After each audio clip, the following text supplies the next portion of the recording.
मैं मेघना शर्मा एक्टर। मैं हमारी तमन्ना भोजपुरी म्यूजिक चैनल के ओर से आप सभी का स्वागत करती हूं। अगर आप लोग हमारा वीडियो देखते हैं, हमारा वीडियो पसंद आता है तो प्लीज़ कमेंट कीजिए, लाइक कीजिए, शेयर कीजिए, सब्सक्राइब करना बिल्कुल ना भूलें। Thank you.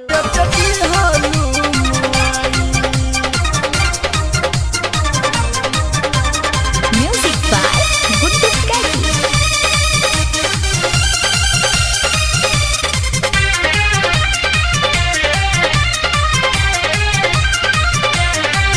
जब से पवले बाड़ू तू भतार के फोन उठावत नहीं खुयार के। जब से पवले बाड़ू तू भतार के फोन उठावत नहीं खुयार के। इरिया खा के कहलू केहू से करब न सगाई। किरिया खा के कहलू केहू से करब न सगाई। जाए हर जाई काहे कैलू बेवफाई, जियत दिहालू मुआई।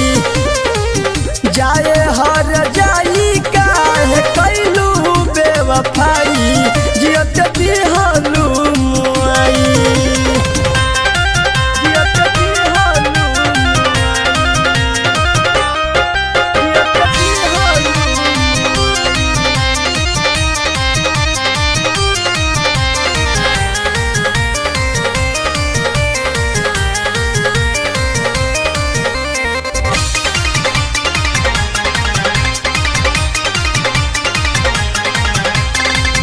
रोज मिले आवत रही तोहसे फुलवारी में।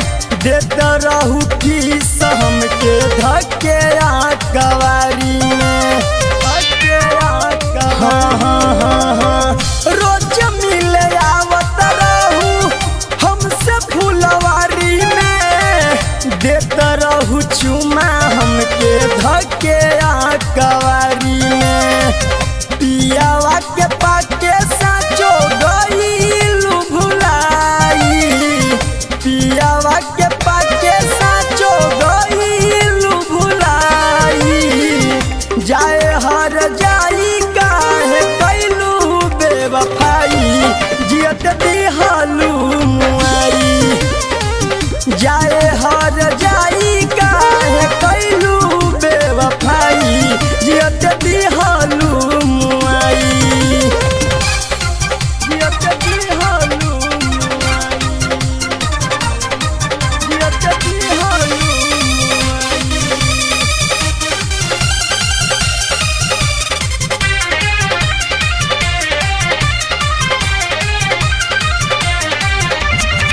प्रिंस प्रेमी के रोजे आवता रोवाई।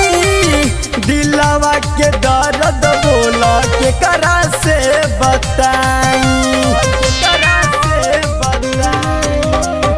प्रिंस प्रेमी के रोजे आवता रोवाई। दिलवा के दर्द बोला के करा से बताई। विजय गुडू के कोरा में गईलू समाई। विजय गुडू के कोरा में गईलू समाई। जाए हर जाई काहे कैलू बेवफाई, जियत दिहालू मुआई। जाए हर जाई काहे कैलू बेवफाई, जियत दिहालू मुआई। जब से पवले बाड़ू तू भतार के फोन उठावत नहीं खुयार के। इरिया खा के कहलू केहू से करब न सगाई। किरिया खा के कहलू केहू से करब न सगाई। जाए हर जाई काहे कैलू बेवफाई, जियत दिहालू मुआई। जाए हर जाई काहे कैलू बेवफाई, जियत दिहालू